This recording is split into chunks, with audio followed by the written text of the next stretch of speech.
Hello friends, നമ്മുടെ അല്ലു അർജുൻ്റെ പുഷ്പ 2 റിലീസായിരിക്കുകയാണല്ലോ. വ്യാഴാഴ്ച രാവിലെ റിലീസായി. ഫ്രണ്ട്സൊക്കെ രാവിലെ പോയി കണ്ടു. അവർക്ക് എന്താണ് ഫാൻ ഷോ ഒക്കെ ഉണ്ടായിരുന്നു. അത് പോയി കണ്ടു. അവരാകെ നിരാശരായിട്ട് പറഞ്ഞത് പടം ആകെ പൊളിഞ്ഞു, ആകെ പാളീസായിരിക്കണം എന്നാണ്. നമ്മൾ കാണാൻ ആഗ്രഹിച്ച നല്ലൊരു പടമാണെന്നുള്ള പ്രതീക്ഷിച്ച് കാത്തിരുന്ന പടമാണ്. എന്ത് ചെയ്യാം, കാണണോ വേണ്ടിയോ? ഇങ്ങനെ റിവ്യൂ ഒക്കെ കേട്ട് അഭിപ്രായങ്ങൾ കേട്ട് നിരവധി പടങ്ങൾ നമ്മൾ ഉപേക്ഷിച്ചിട്ടുണ്ട്. ആ ഗണത്തിൽ പുഷ്പ 2 ഉപേക്ഷിക്കാമെന്ന് കരുതിയാണ്. പിന്നീട് കുറേ ആലോചിച്ച് ഒരു തീരുമാനം എടുത്തു. എന്തായാലും പുഷ്പ 1 കണ്ടതല്ലേ, അപ്പം അതുകൊണ്ട് പുഷ്പ 2 കണ്ടേക്കാം. ചെന്ന് കയറിക്കൊടുത്തു. അപ്പോഴാണ് നമുക്ക് മനസ്സിലാക്കാൻ പറ്റിയത് ഇത് കിടിലനൊരു തെലുങ്ക് ആക്ഷൻ പടമാണെന്നുള്ളത്. നമ്മൾ പലതരത്തിൽ വേറെ തരം ചിന്തകളൊക്കെ ആയിട്ട് പോയി കഴിഞ്ഞാൽ വലിയ ബുദ്ധിമുട്ടായിരിക്കും. ശരിക്കും ഒരു തിയേറ്ററിക്കൽ എക്സ്പീരിയൻസ്, നല്ലൊരു തിയേറ്ററിക്കൽ എക്സ്പീരിയൻസ് ആണ് നമ്മുടെ ഈ പുഷ്പ 2 തരുന്നത്. അത് ഓരോന്നായിട്ട് പറയാം. പലരും പറയുന്നത് ഇൻ്റർവെല്ലിൽ വരെ ചന്ദനക്കടത്ത്, ഇൻ്റർവെല്ലിന് ശേഷം ചന്ദനമഴ സീരിയലായി മാറി എന്നൊക്കെയാണ്.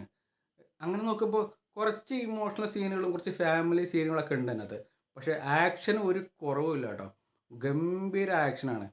ശരിക്കും നമുക്ക് ഇഷ്ടപ്പെടും. ആക്ഷൻ ശ്രദ്ധിച്ചിരിക്കുകയാണെങ്കിൽ നമുക്ക് ആ കാര്യങ്ങളൊക്കെ നന്നായിട്ട് ഇഷ്ടപ്പെടും.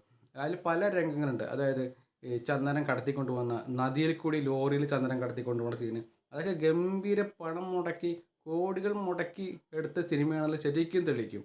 അവർ ചിലവാക്കിയ കോടികൾ, ആ കോടികൾ നമുക്ക് അതിൻ്റെ ദൃശ്യ മികവോടുകൂടി നമുക്ക് സ്ക്രീനിൽ കാണാൻ പറ്റും.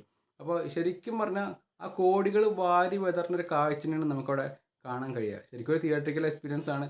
അത്തരം നല്ല സീനുകൾ, നല്ല ഷോട്ടുകൾ, അതൊക്കെയാണ് ശരിക്കും തിയേറ്ററിൽ പോയി കാണാതിരുന്ന നമുക്ക് മിസ്സാവാൻ പോണത്. ആക്ഷൻ രംഗങ്ങൾ കൂടാണ്ട് അടിപൊളി പാട്ട് രംഗങ്ങളൊക്കെ ഉണ്ട്. ഇപ്പോൾ പലപ്പോഴും ചില റിവ്യൂകളിലൊക്കെ പാട്ട് രംഗങ്ങളെ പറ്റി നന്നായിട്ട് പറഞ്ഞിട്ടുണ്ട്. എങ്കിലും അത് തിയേറ്ററിൽ പോയി കാണുമ്പോൾ അതിൻ്റെ എഫക്റ്റ് നന്നായിട്ട് മനസ്സിലാവും. ഇദ്ദേഹം ഒരു സ്ത്രീവേഷം കിട്ടിയിട്ട് ക്ഷേത്രത്തിൽ ചെയ്യുന്ന ഡാൻസ് ഒക്കെ ഉണ്ട്. അത് കഴിഞ്ഞിട്ട് സംഘട്ടനം, അടി, ഗംഭീര ഫൈറ്റ്, അതുപോലുള്ള നിരവധി രംഗങ്ങളാണ് ഇതിനകത്തുള്ളത്.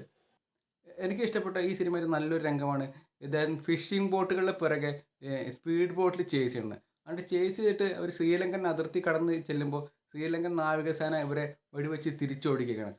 അപ്പോൾ കടലിൻ്റെ ഗംഭീര സീന്, നൂറുകണക്കിന് ബോട്ടുകൾ ഇങ്ങനെ കുതിച്ച് പോയിരുന്നു. അതിൻ്റെ പിന്നാലെ ലൈഫ് ബോട്ടിൽ, സ്പീഡ് ബോട്ടിൽ ഇവർ പോകണം. അതിൻ്റെ മുകളിൽ നിന്നും സൈഡിൽ നിന്നും ഒക്കെയുള്ള നല്ല നല്ല വ്യൂ, അങ്ങനെ ഗംഭീര ആക്ഷൻ രംഗങ്ങൾ അതിനകത്തുണ്ട്. അതൊക്കെ നമ്മൾ തിയേറ്ററിൽ പോയി കണ്ടിട്ടില്ലാന്നെങ്കിൽ നമുക്ക് വലിയൊരു നഷ്ടം തന്നെ ആയിരിക്കും കേട്ടോ. പല പല റിവ്യൂകളും കാര്യങ്ങളും തെറ്റിദ്ധാരണാജനകമായ പല അഭിപ്രായങ്ങളും ഒക്കെ ആളുകൾ പറയും. പക്ഷേ തിയേറ്ററിൽ പോയി കാണാനുള്ളൊരു അവസരം നമ്മളായിട്ട് നഷ്ടപ്പെടുത്തരുത് എന്നുള്ളത് പറയാൻ വേണ്ടി മാത്രമാണ് ഈ ഒരു സന്ദർഭം ഉപയോഗിക്കുന്നത്. സിനിമ തുടങ്ങുമ്പോൾ തന്നെ വലിയൊരു പോർട്ടിൽ വെച്ച്, ജപ്പാനിലെ വലിയൊരു പോർട്ടിൽ വെച്ചിട്ടുള്ള ഒരു സംഘടന രംഗത്തിൽ കൂടിയാണ്. അവിടെ വലിയ കപ്പലുകൾ കാണിക്കുന്നുണ്ട്, കണ്ടെയ്നറുകൾ കാണിക്കുന്നുണ്ട്. ശരിക്കും നല്ലൊരു പോർട്ടിൻ്റെ ഗംഭീര സീനുകളാണ്. സിനിമയ്ക്കത് ചേരില്ല എന്നൊക്കെ പല അഭിപ്രായം പറയുന്നുണ്ട്. പക്ഷേ നമുക്കത് കാണാൻ നല്ല രസമായിരിക്കും. ലോജിക്കില്ല എന്നൊക്കെ പറയണു, അല്ലു അർജുൻ സ്വപ്നം കണ്ടാണെന്ന് പറയണു. എന്തായിക്കോട്ടെ, നമ്മൾ കാണുമ്പോൾ ഒരു ഉഗ്രം കാഴ്ച തന്നെയാണത്. അതൊക്കെ മിസ്സാവുമെന്ന് പറഞ്ഞാൽ നല്ലൊരു സിനിമയുടെ രംഗങ്ങൾ മിസ്സായി എന്നുള്ളതാണ്.